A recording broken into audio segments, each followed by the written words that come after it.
Bonjour, ici Daphné Champagne au bulletin spécial sur les mines. Aujourd'hui, le sujet que j'aborderai pour vous sera la main-d'œuvre pour l'industrie minière.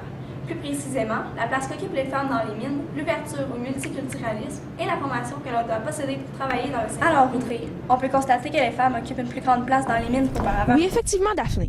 Si on fait l'évolution des femmes dans le domaine minier, nous pouvons constater que dans les premiers temps des mines, les femmes étaient engagées sous terre pour tirer les wagonnets de charbon.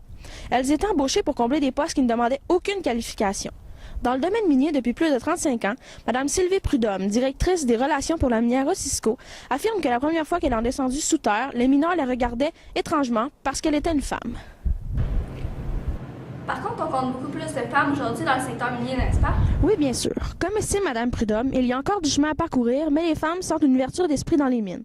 Maintenant, elles peuvent faire des travaux réservés aux hommes avant, surtout dans une mine à ciel ouvert. Il faut dire que Cisco embauche 130 femmes, ce qui compte pour 15% de leur main-d'œuvre. Il n'y a pas seulement que pour les femmes que les mines font preuve d'ouverture d'esprit.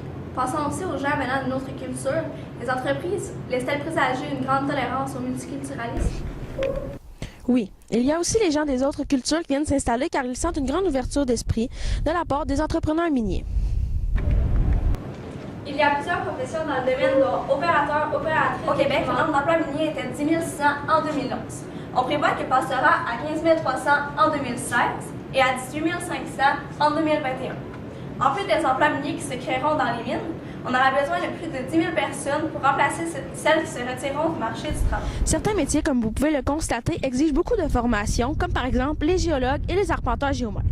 Par contre, certains métiers dans le domaine n'exigent que 6 mois de formation, tandis que certains font une centaine d'heures à titre d'apprenti.